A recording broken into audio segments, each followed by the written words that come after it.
राधे राधे। आप सभी का वाणी भक्ति चैनल पर बहुत बहुत स्वागत है। आप सभी कैसे हैं यह बताने के लिए कमेंट बॉक्स में राधे राधे जरूर लिखें। राधा रानी आप सबका कल्याण करेंगी। आज की वीडियो में हम वरुथनी एकादशी व्रत की कथा के बारे में जानेंगे। धर्मराज युधिष्ठिर बोले कि हे भगवान, वैशाख मास के कृष्ण पक्ष की एकादशी का क्या नाम है, उसकी विधि क्या है तथा उसके करने से क्या फल प्राप्त होता है, आप विस्तार पूर्वक मुझसे कहिए। मैं आपको नमस्कार करता हूँ। श्री कृष्ण कहने लगे कि हे राजेश्वर, इस एकादशी का नाम वरुथनी एकादशी है। यह सौभाग्य को देने वाली तथा सभी पापों को नष्ट करने वाली है और अंत में मोक्ष को देने वाली है। इस व्रत को यदि कोई अभागिनी स्त्री करे तो उसको सौभाग्य मिलता है। इस वरुथनी एकादशी के प्रभाव से राजा मांधाता स्वर्ग को गया था।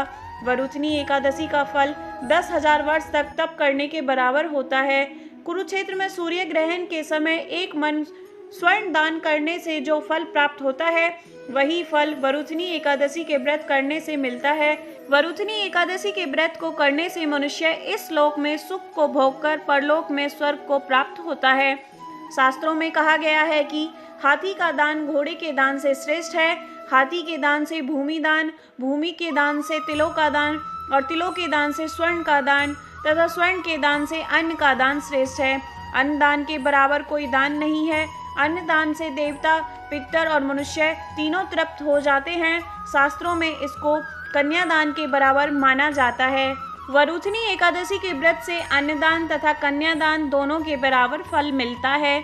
जो मनुष्य लोभ के बस होकर कन्या का धन लेते हैं, वह प्रलय काल तक नरक में वास करते हैं या उनको अगले जन्म में विलाप का जन्म लेना पड़ता है। जो मनुष्य प्रेम और धन सहित कन्या का दान करते हैं, उनको पुण्य को चित्रगुप्त भी लिखने में असमर्थ हैं, उनको कन्यादान का फल मिलता है। हे राजन, जो मनुष्य विधिवत इस एकादशी को करते हैं, उनको स्वर्ग लोक की प्राप्ति होती है। अतः मनुष्य को पापों से डरना चाहिए। इस व्रत के माहात्म्य को पढ़ने से 1000 गोदान का फल मिलता है। इसका फल गंगा स्नान के फल से भी अधिक है। वरुथनी एकादशी व्रत की कथा। प्राचीन काल में नर्मदा नदी के तट पर मांधाता नामक राजा राज्य करते थे। वह अत्यंत दानशील और तपस्वी थे। एक दिन जब वह जंगल में तपस्या कर रहे थे, तभी न जाने कहां से एक जंगली भालू आया और राजा का पैर चबाने लगा। राजा पूर्ववत अपनी तपस्या में लीन रहे। कुछ देर बाद पैर चबाते चबाते भालू राजा को घसीटकर पास के जंगल में ले गया। राजा बहुत घबराया, मगर तापस धर्म अनुकूल उसने क्रोध और हिंसा न करके भगवान विष्णु से प्रार्थना की। करुण भाव से भगवान विष्णु को पुकारा। उसकी पुकार सुनकर भगवान श्री हरि विष्णु प्रकट हुए और उन्होंने चक्र से भालू को मार डाला। राजा का पैर भालू पहले ही खा चुका था। इससे राजा बहुत ही शोकाकुल हुए। उन्हें दुखी देखकर भगवान विष्णु बोले, हे वत्स, शोक मत करो। तुम मथुरा जाओ और वरुथनी एकादशी का व्रत रखकर मेरी 12 अवतार मूर्ति की पूजा करो। उसके प्रभाव से पुनः सुदृढ़ अंगों वाले हो जाओगे। इस भालू ने तुम्हें जो काटा है, यह तुम्हारे पूर्व जन्म का अपराध था। भगवान की आज्ञा मानकर राजा मांधाता ने मथुरा जाकर श्रद्धा पूर्वक वरुथनी एकादशी का व्रत किया। इसके प्रभाव से राजा शीघ्र ही पुनः सुंदर और संपूर्ण अंगों वाला हो गया। इसी एकादशी के प्रभाव से राजा मांधाता स्वर्ग को गए थे।